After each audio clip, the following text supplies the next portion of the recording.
जम्मू कश्मीर की राज्यसभा सीट्स के लिए इलेक्शंस अनाउंस कर दिए गए हैं।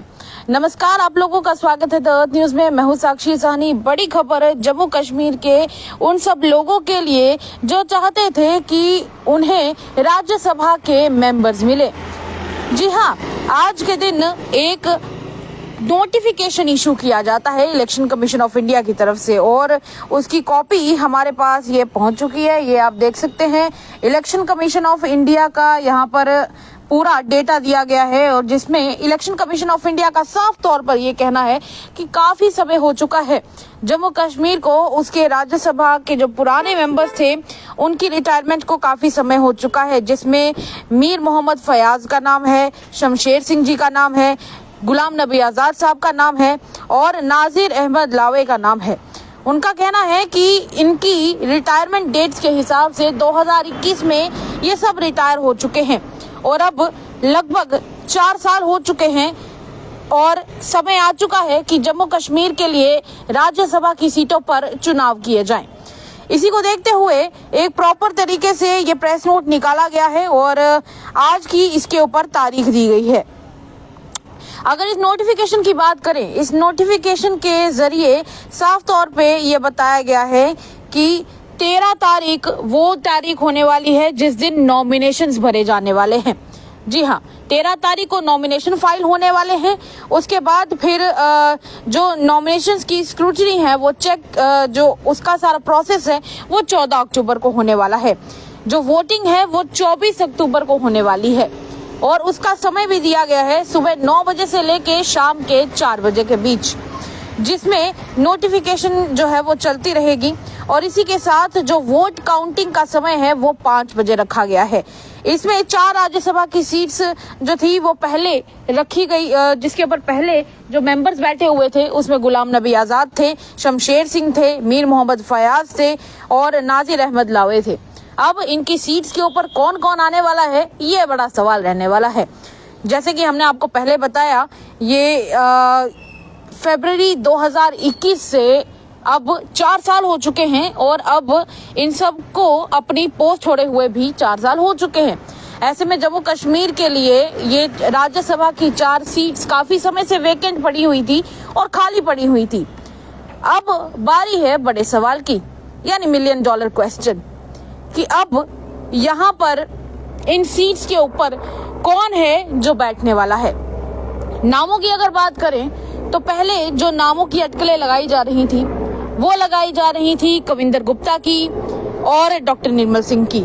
कविंदर गुप्ता जी की अगर बात करें तो कविंदर गुप्ता जी अब यहाँ से जा चुके हैं और वो लद्दाख में सर्व कर रहे हैं। द्रौपदी मुर्मू जी के यानी प्रेसिडेंट ऑफ इंडिया के द्वारा दिया गया जो निर्देश था उसका पालन कर रहे हैं और लद्दाख में बतौर लेफ्टिनेंट गवर्नर बैठे हुए हैं।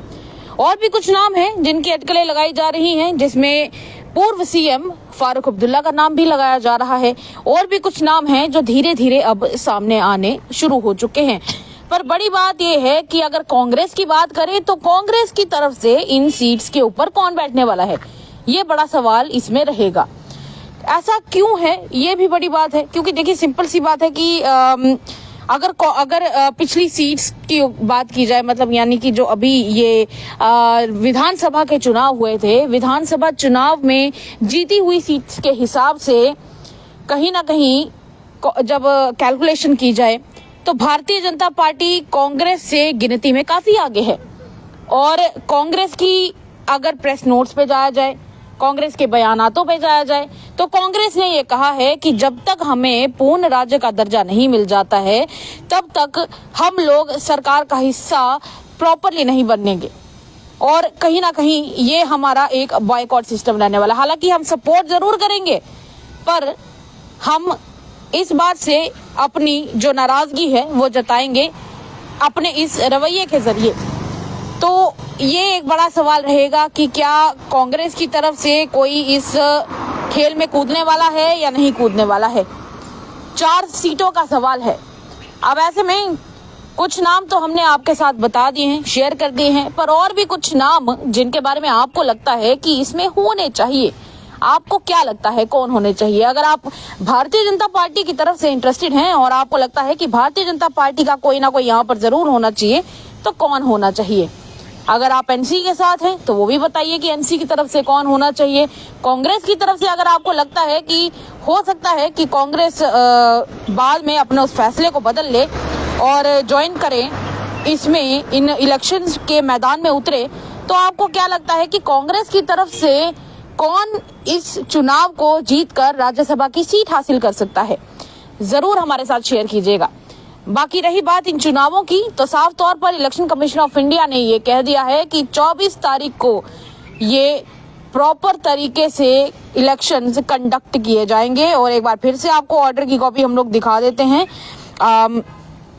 ये आप देख सकते हैं, यहाँ पर 6 तारीख से लेकर सारी आगे इन्फॉर्मेशन दी गई है 24 तारीख तक। 24 तारीख में ये भी बताया गया है कि 24 तारीख को यानी शुक्रवार के दिन ये इलेक्शन होने वाले हैं और उसके बाद काउंटिंग भी उसी दिन रहने वाली है और बाद में इलेक्शन के कंप्लीट होने से पहले की डेट भी बता दी गई है 28 अक्टूबर।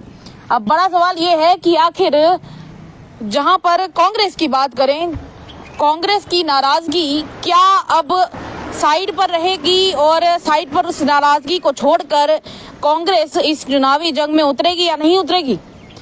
दूसरा बड़ा सवाल कि इन 4 सीट्स के ऊपर अब कौन राज करने वाला है? $1 मिलियन क्वेश्चन। चलिए, तब तक के लिए इतना ही।